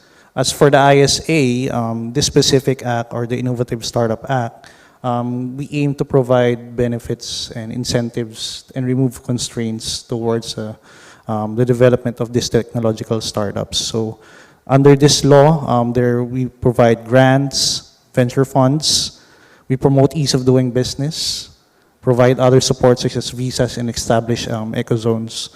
So learning actually from the past few days, one of the critical aspects is really for us to be able to learn from Korea as to how they were able to create this enabling environment for startups, to support them across their developmental journey. And I think over the past few days and going through some readings, there is this TIPS policy that is quite, I think, a good benchmark for us to be able to learn as to how it is implemented. Because right now, under the ISA, there are actually 3 different agencies working together in terms of supporting the startups. You have the ICT, the DOST, and DTI. So DICT is in charge of the ICT infrastructure.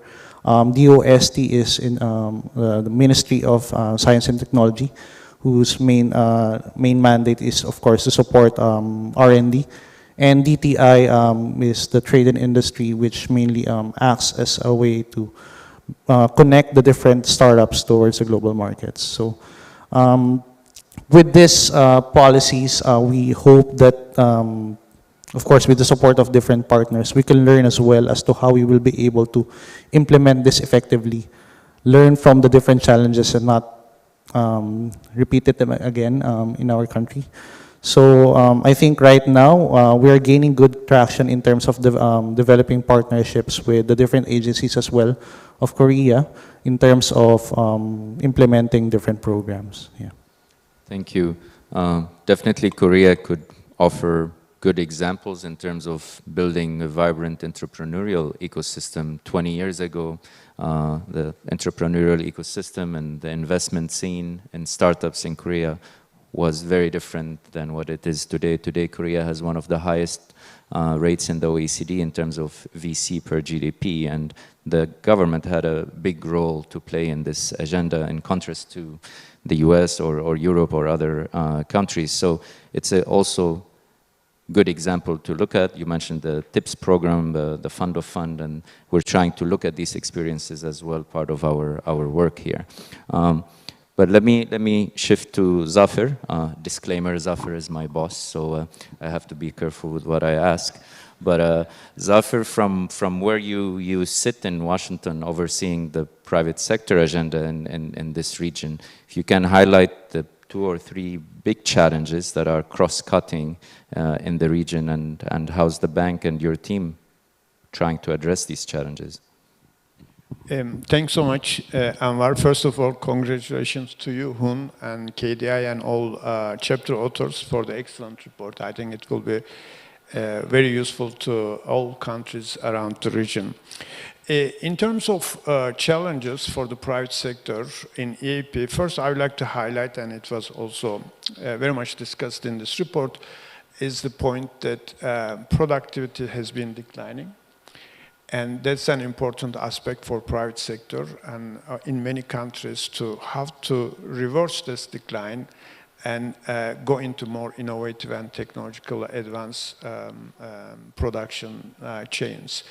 That's an important agenda for the whole region. Many countries are trying to address this through strengthening their institutions, their policies, as you were mentioning also their orientation of research capacity, and also benefiting from the global knowledge, capturing global knowledge and adopting it in the domestic economy. So one important agenda going forward will be how to increase productivity in the region and that innovative capacity. The second point, which also relates to this, I would like to highlight, is the aging. That's an important challenge for the region because Asia is aging faster than many other regions. Just to give you an example, it took 100 years for France to double the proportion of population above the age of 65. and it is happening in 20 years in Asia. That's a significant, important difference, and it's very fast. And of course, that would mean that in terms of the window of opportunity of the demographics, Asia is facing a challenge. That also pushes Asian countries to go into more productivity, innovation, and technology adoption to compensate for the labor, because labor in the future will be more and more, I guess, scarce factor of input. Then I would like to highlight, of course, some new challenges that are happening. One is climate change. It's happening. There will be more pressure to green economies, green growth, and this will put pressure on also firms to green their technologies, green the way they produce goods and services. That requires itself huge investment in the region. When we look at the investment needs to green economies and reduce carbon emissions, of course it varies a lot from country to country, but on average we are talking about big numbers, trillions of dollars, $100 billion. That also would mean that how to get access to finance to both create green technologies and also green energy and renewable energy and respond to the challenge of climate and resilience. Again, East Asia is, in terms of its exposure to climate-related risk, is one of the region with the highest exposure. So that is an important agenda. Maybe lastly, I would like to also underscore geopolitics. We hear a lot. Countries are responding to in a different way. But geopolitical tensions in the immediate term or in the more foreseeable future is also having a challenge for the firms to see how they can adapt, how they can maintain their value chains and continue. Let me stop here. Happy to articulate more. Thank you. Thank you, Zafer. This is very relevant as well to conversation we had yesterday with the World Bank Managing Director and talking about common challenges in the region and how to properly respond to these new common challenges, because they're not country-specific, they're more common, especially the environmental and common goods. So it's definitely a very vibrant debate for us.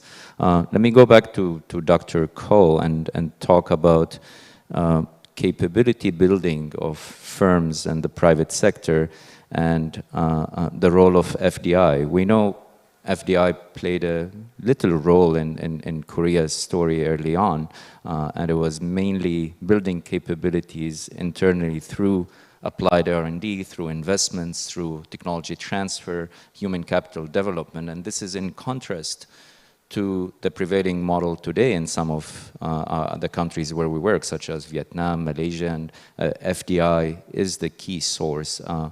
It has its limitations, but if you can talk about this nexus of capability building, the role of FDI, and the lessons learned for today's catching up economies. Thank you, Anwar.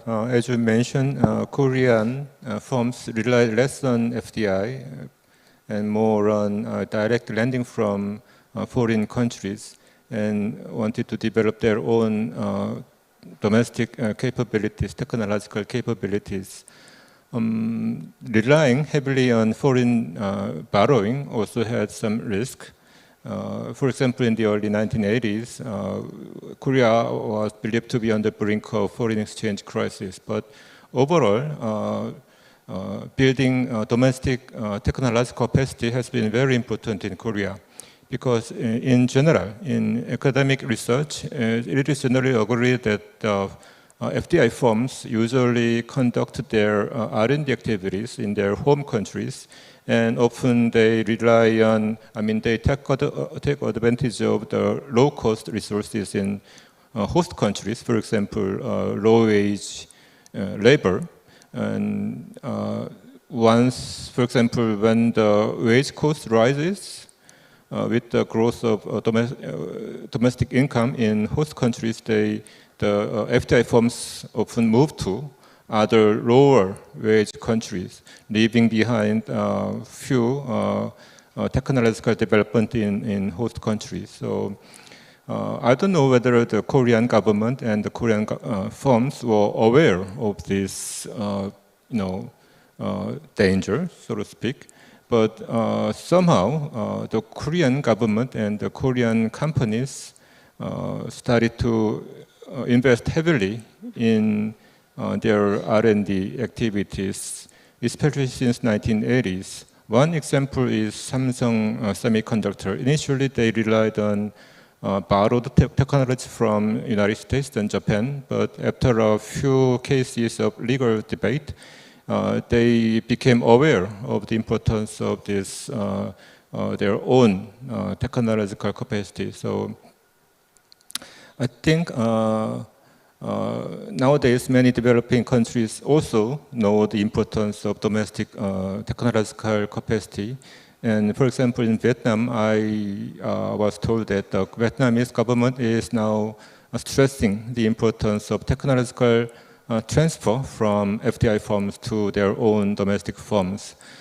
So investing in technology and also investing in human capital that can produce innovation and imitation in domestic market is very important. And in this regard, Korea also offers a very important example that other partner countries could draw on.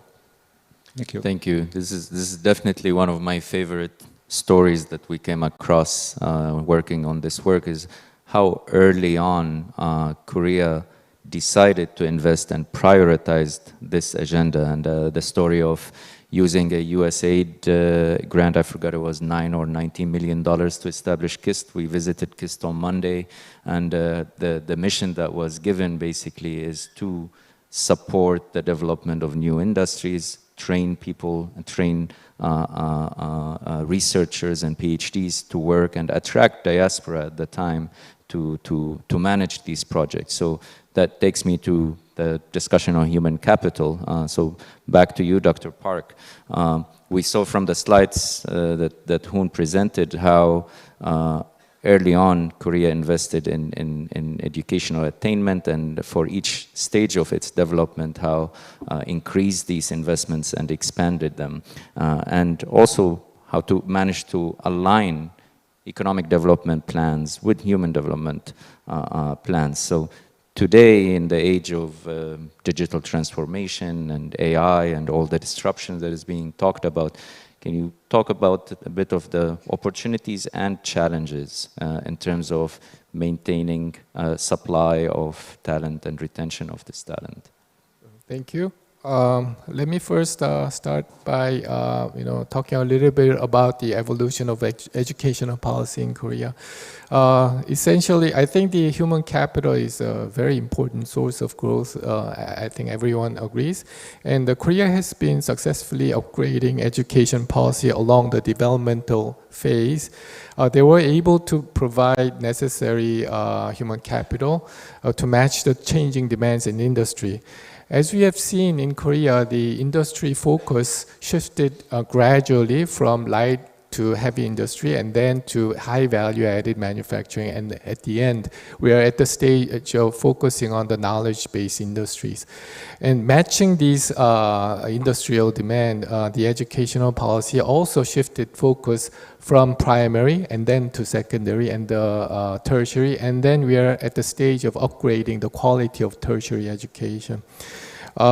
As you all know, the proportion of high school graduates advancing to college dramatically increased in Korea. I think one of the highest in the world. And at one point in 2008, it reached like 84% of the high school graduate advanced to college. Now it's down to 73%, but it's still high. So far, I think the educational policy was very successful, and it worked fine in the past. But it was relatively easier in the past because you can predict which areas to fill in and which level of education level needed for each developmental stage. However, currently, I think we are facing real challenges. As we are approaching technological frontiers, we are trying to compete with the advanced economies, and we have several problems. I think the first one that we need to focus on is the mismatch in human capital. I think there's a mismatch between the major, what the college students major in the university, and the demands in the industry side. I think this is not only the problem for Korea, but for all countries. So we need to solve this problem. Secondly, the government-led educational planning and policy was essential in the beginning, in the early stage of development. But now I think it's becoming more sort of an obstacle, I think. We have to become more flexible and to be able to respond to adequate changes in the market demand. Third thing I want to mention is the education policy paradigm. We are still maintaining the old paradigm, but I think at this stage we need to have more, the universities need to have more freedom in making decisions. I think we need to have reforms to change this. Educational paradigm is changing globally, and we need to interact more with the market to respond to technological changes.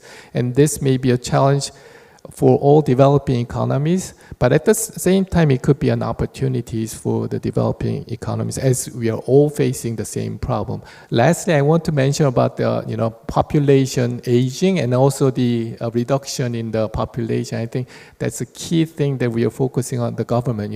Reduction in population is a really important thing we need to do. I think it was mentioned earlier in the discussion, and I think the immigration is inevitable at this stage. Thank you. Yeah, this is definitely fascinating. We heard from the Deputy Minister of Egypt that they have a different challenge. A young population, job creation is a big challenge. I worked in Eastern Europe as well. It was aging, so different policies for different population. Tailored policies are important. Let me move back to Dr. Hidayat and talk about. We talked a lot, you and I, about STI policy design and implementation, and one of the building blocks that Hoon shared of Korea's success and the lessons is an effective bureaucracy in terms of policy planning and design and policy making, benefiting from emphasis on quantitative targets and data-driven decision-making. So can you speak about some of the implications in terms of science, technology, and innovation policy design in your agencies? Yes, thank you, Anwar. I think when Indonesia would like to draw a lesson from Korea, one thing stands out, I think, and I fully agree what was written in the book. I quote, in the book, it was said that Korea's promotion of manufacturing export also benefited from focused and sustained political commitment, government leadership, and the competent and motivated bureaucracy and public institutions. And I'm looking forward to reading more about this in the book, and I really hope that we can learn how to build such a strong government. Now, as of the experiences of Indonesia, I think we have to say, yes, our bureaucracy are in a stage of reforming, as maybe your bureaucracy is also always reformed. And the government has set up the policy, even since a couple of years ago, has appointed the Minister of State Apparatus also to develop the policy of reform, bureaucratic reform. And in the field of science and technology, in BRIN, for example, we are no more aware about the importance of this strong bureaucracy, which are based on the data. So therefore, in BRIN, we have also one directorate that is responsible to collect and then produce and analyze the data on which the policy should be based. As many of you are aware that in science and technology, there are science technology indicators. In Indonesian case, the data about science technology indicator is not yet fully well collected. So now we are developing the capacity to develop data collection and also to be able to analyze the data.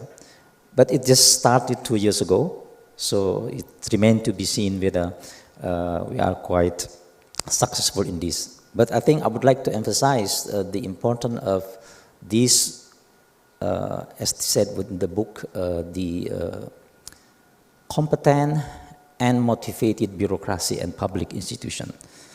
I think for other countries who are keen to learn from Korean experiences, I think that's one of the, I would say, the preconditions or prerequisites that are needed in order that you can sort of replicate, under quote, the experiences of Korea, I think. And we in Indonesia are working on that, to strengthen our bureaucracy, to improve our public servant ability and capacity. I have to say we were also engaged with Bren and trying to design more technical assistant and training and transferring some of this knowledge in terms of design and implementation of STI policy. And one more, if I may. Yes. Actually, since a couple of days ago, I think about the possibility of, let's say, sending a team from Indonesian side to the Korea for a certain period of time to really look deeper in how the government work. So to understand more about the inner working of governments, maybe for a period of a couple of weeks until 1 month, for example. I think we should explore that kind of possibility. It will help Indonesia much, I think. I'll let the Director General of the Ministry of Finance respond to this request. But yeah, there's a lot to learn and unbundle. We try to cover some of these topics in the book, but really the devil is in the detail on how to build capacity of public institutions and civil servants. Let me move back to Carl. And talk a little bit of the service sector. I mean, we know Korea's story is mainly driven by the manufacturing exports, but today's debate is more about this duality between services and manufacturing and the servicification of the manufacturing sector. And in the Philippines, we know that the service sector plays a big role. IT outsourcing is big, and there's a lot of focus on building capabilities in the creative sector, the gaming sector. Can you talk a bit about the public efforts in this regard, please? Okay, so right now, actually, if you know, the Philippines is actually one of the biggest industries or largest service delivery institutions, aside from India. So we're second largest in terms of IT BPM in the services industry. So right now we deliver in terms of different types of services, from technological skills in a cost-effective structure. But right now we're seeing the shift of how the IT BPM industry has shifted because of the emergence of new technologies, especially AI tools upcoming. We see that of course it would have a certain effect in terms of how the BPO industry in the Philippines will be changing in terms of its overall landscape. So how we aim to address that, of course there are certain programs in terms of enhancing human capital development. We see in Korea's practice, we see how human capital development has been an instrumental in terms of contributing well into its probably manufacturing and other types of services. And in order for us to be able to sustain the efforts of being leaders in terms of this industry, this is one of the areas we're trying to enhance, being able to not only build the hard infrastructure in terms of connectivity, trust, and reliability, but it's really about being able to also develop human talent by supporting different policies towards digital skills development. So in terms of this, we see that since there's rising demand for multifunctional tech talent, the IT services right now, we're looking into terms of training such as AI, data analytics, the next-gen ADM, supporting cloud and platformization. We see earlier in the example of Egypt, as to how even in their government, they try to integrate certain challenges and involve the people in terms of solving those types of challenges. So in terms of these, some of the support programs as well, recently in terms of the creative industries, we see it as one of the possible contributors, likewise with how Korea has done it today. The Korean wave has actually taken the Philippines by storm. You know how much the Philippines love Korean creative content, and we see to it that we actually idolize Korea as to how we can benchmark and create our own Pinoy wave in the Philippines. And there is the PCIDA right now, or the Creative Industries Development Act, that aims to support this development to promote the different industry sectors across the creative industries. One of them as well is probably I can discuss the gaming sector. We see to it that it's one of the biggest industries across the world as an emerging. So we have a lot of talent actually in the Philippines in terms of gaming development and also animation. So we would want to try to enhance that by supporting them to this Creative Industries Development Act. This aims to support the industries all across, providing necessary benefits and incentives for our creative talent. Thank you, Carl. Definitely the gaming sector is super interesting. We recently, back in March, we hosted a webinar on the gaming industry in the Philippines and in Korea. We learned a lot. We're starting new work on the creative sector. We're doing a case study on Korea and looking at K-pop, K-fashion, K-movies, and trying to learn from the case study here. It's also fun to learn about all these things. We have 2 more minutes. I wanted to ask Zafir and Hoon to tell us about what's next. So we have this really nice book and a lot of lessons. How do we take this? How do we disseminate it? How do we incorporate it in our work programs? What do you advise us to do? Thank you, Anwar. First, I would like to maybe start from the point that, looking at lessons from the Korean experience, what we heard so far, and both through the reports and during the discussion this week, Korea did so many things right. When we talk about, again, the leadership, the focus on capabilities, the progressivity, the over time sort of future orientation, and continuously trying to increase its capacity and renew its model and commitment and credibility of the institution. So far, so many things actually Korea did right. That is often difficult. But when we look at high growth economies growing more than on average 7% over a 2-3 decades, 4 decades period, but there are common pictures also to say that emphasize again the macro stability is extremely important in terms of the predictability and giving guidance to institutions. The leadership credibility is very important to commitment to policies and to future. Inclusiveness, looking at a little bit Korean experience, again, looking at the Gini coefficient, is relatively low, although it has increased a little bit, but it managed to keep low. That's also important to build social consensus. So the point, I think the next step will be to really identify those common elements and try to see how those elements could be tailored to other countries, to the region. There is very strong interest from other countries to learn from Korean experience. But again, it's not easy to replicate. It requires a lot of effort, and it requires more than one dimension, more than one factor to repeat the same. So it requires a country level, political level, and institutional level effort. So I think next step will be important from that angle to really take these points and adapt them to see how those could be replicated and supported in other countries. One last point, perhaps, maybe 2 points that I would like to highlight is that one common important element factor of Korea's development story is also the openness and export orientation, which is also highly relevant to many other countries in the region, and that itself also provides an external anchor for the country. Given very limited time, let me stop here, but I would like to underscore that there is huge demand to learn from Korea. I think we would be very happy to collaborate and take this to other countries. Thank you. Thank you, Zafir.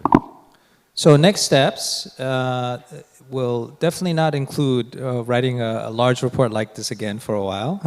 It's quite challenging, but it's been very rewarding, of course. But I think I generally agree with what I heard from Zafar, my colleague here. And also, Anwar, you mentioned the many sort of engagements you're doing that is linked to this report. So I think we're going in the right direction. We have a Korea office here, supported generously by the government, by the Ministry of Economy and Finance.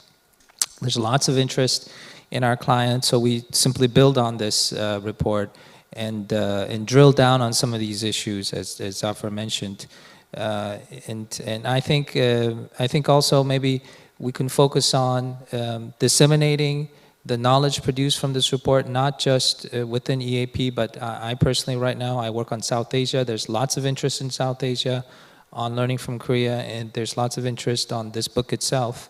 I work on Bangladesh. I know the former Vice Minister of Finance, who's now the Governor of Central Bank, is quite keen on this report to learn about Korea's experience and so on. So I think we just kind of build on that. And then there's certain topics that I think will be relevant differently for different countries. And maybe the last thing I can say is that we should work with our Korean partners, with KDI, to build on this partnership, but not just focus on Korea's lessons learned, but integrate that with global lessons learned so that this becomes a really sort of a global knowledge sharing partnership. Excellent points. With this, I think it's a good time to conclude. I want to thank our distinguished panelists from our countries and our Korean research partners. Apparently, our collaboration is not over, so we'll continue working. And thank you, Zafir, for supporting this work, and Hoon for your leadership over the last few years to get this work done. So thank you so much, and appreciate your presence today. Thank you. Thank you very much for your insightful contributions and active participation in this engaging panel discussion. We have heard a wide range of perspectives in various aspects, and to summarize some of the points, we can all agree that Korea's growth was due to private large companies that were showcasing global leadership all around the world, and this has to do with the Korean government's great and wise export promotion policies. But we're still suffering from a dual economy where major companies' success is decoupled from SMEs. As a result, they have suggested we need to focus on performance-based support measures. And globally, we need to take into consideration of responding to climate change and geopolitics and emerging technologies like gaming industry, while taking care of policy reform domestically, focusing on education and immigration. Ladies and gentlemen, once again, let's give another round of applause to our excellent panel and our excellent moderation. And this marks, please. Yes, and this marks the end of today's Innovative Korea event co-hosted by the World Bank and KDI. We hope that today's discussions, presentations, and networking opportunities have been valuable and insightful for all the attendees, and I deeply appreciate your participation and interest, and definitely look forward to meeting you again in more valuable occasions in the future. Thank you very much, and enjoy your lunch. Thank you.